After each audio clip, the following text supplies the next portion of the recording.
अनुच्छेद 370 के बेअसर होने पूर्ण राज्य की जगह बिना विधानसभा वाले केंद्र शासित राज्य में जम्मू कश्मीर और लद्दाख को तब्दील करने के बाद जम्मू कश्मीर के लिए एक नई सुबह का रास्ता साफ हो गया है। केंद्र के वादे के मुताबिक केंद्र शासित राज्य को जल्द ही विधानसभा मिलेगी, जल्द ही चुनाव भी होंगे और जल्द ही राज्य में निर्वाचित सरकार होगी। वजह यह है कि परिसीमन आयोग ने जम्मू कश्मीर के लिए अपनी फाइनल रिपोर्ट पेश कर दी है। विधानसभा की 7 सीटें बढ़ेंगी। पहली बार विस्थापित कश्मीरी पंडितों के लिए भी 2 सीटें नॉमिनेटेड होंगी। पहली बार 9 सीटें शेड्यूल्ड ट्राइब्स यानी एसटी के लिए रिजर्व होंगी। कुछ विधानसभा सीटों के नाम भी बदलेंगे। आइए जानते हैं कैसी होगी जम्मू कश्मीर की नई प्रस्तावित विधानसभा। परिसीमन से किसे सियासी फायदे हो सकते हैं। जम्मू कश्मीर में आखिरी बार 1995 में परिसीमन हुआ था। तब सूबे में कुल 12 जिले और 58 तहसीलें थी, जबकि आज जिलों की संख्या बढ़कर 20 और तहसीलों की संख्या 270 हो चुकी है। जम्मू और कश्मीर में कुल 7 सीटों का इजाफा हुआ। अब वहां 83 की बजाय 90 सीटें होंगी। नई विधानसभा में परिसीमन आयोग की रिपोर्ट के अनुसार जम्मू में 6 सीटें बढ़ेंगी।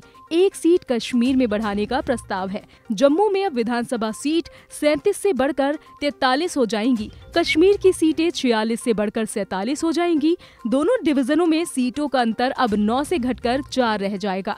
परिसीमन आयोग की रिपोर्ट में प्रस्ताव है कि 13 विधानसभा सीटों के नाम बदलेंगे, क्योंकि स्थानीय प्रतिनिधियों ने इसकी मांग की थी। इनमें से 7 सीटें जम्मू डिवीजन की हैं, जबकि 6 सीटें कश्मीर की हैं। श्रीनगर जिले की सोनवार विधानसभा सीट अब लाल चौक सीट कहलाएगी। जूनीमार सीट को डेजिबल नाम से जाना जाएगा। तंग मार्ग अब गुलमर्ग विधानसभा सीट के नाम से जानी जाएगी। आयोग के मुताबिक जम्मू कश्मीर में 5 लोकसभा सीटें होंगी। बारामूला, श्रीनगर, अनंतनाग, राजौरी, उधमपुर, जम्मू और हर लोकसभा सीट के तहत बराबर विधानसभा सीटें आएंगी, यानी 18-18।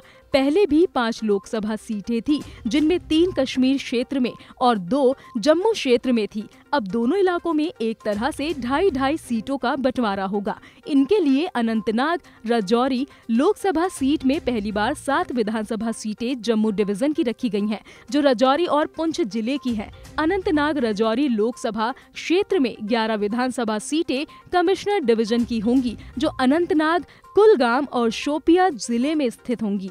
विस्थापित कश्मीरी पंडितों के लिए कम से कम 2 सीटें नॉमिनेटेड करने की सिफारिश। इनमें से एक महिला होगी। इन्हें वोटिंग का भी अधिकार होगा, जैसे पुडुचेरी विधानसभा के नामित सदस्यों को होता है। परिसीमन आयोग ने पाकिस्तान के अवैध कब्जे वाले जम्मू कश्मीर यानी POJK से विस्थापित हुए लोगों को भी प्रतिनिधित्व देने की सिफारिश की है। आयोग ने कहा है कि केंद्र POJK से विस्थापित लोगों के लिए एक नॉमिनेटेड सीट पर विचार कर सकता है। इस रिपोर्ट में सबसे चौंकाने वाली बात ये है कि आयोग ने अनुसूचित जाति यानी शेड्यूल कास्ट के लिए भी 7 सीटें आरक्षित की हैं। पहली बार राज्य में एसटी के लिए 9 सीटें आरक्षित होंगी, 6 जम्मू रीजन में और 3 कश्मीर रीजन में। पाकिस्तान के अवैध कब्जे वाले जम्मू कश्मीर के लिए आरक्षित 24 सीटें पहले की तरह खाली रहेंगी, यानी तकनीकी तौर पर विधानसभा की कुल सीटें 90 नहीं बल्कि 114 रहेंगी। अब आयोग की रिपोर्ट केंद्र सरकार को पेश की जाएगी। इनमें चुनाव क्षेत्र की संख्या और उनके आकार का ब्यौरा शामिल होगा। इसके बाद केंद्र सरकार अधिसूचना जारी करेगी कि किस तारीख से परिसीमन आदेश लागू होगा।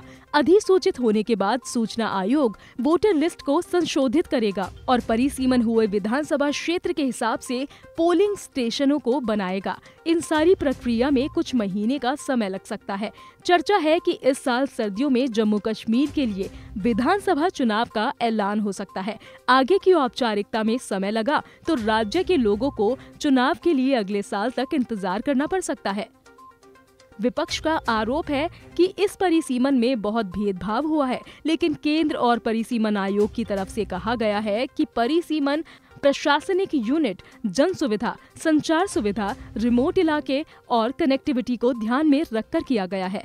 पीडीपी की नेता जो एक समय में भाजपा के साथ जम्मू और कश्मीर में सरकार चला चुके हैं, महबूबा मुफ्ती का कहना है कि हम इस परिसीमन आयोग की रिपोर्ट नहीं मानते हैं। विपक्ष का आरोप ये भी है कि भाजपा ने जानबूझकर प्रदेश के उन हिस्सों को विधायिका के स्तर पर मजबूत किया है जहां उनको चुनावी राजनीति में फायदा मिल सके।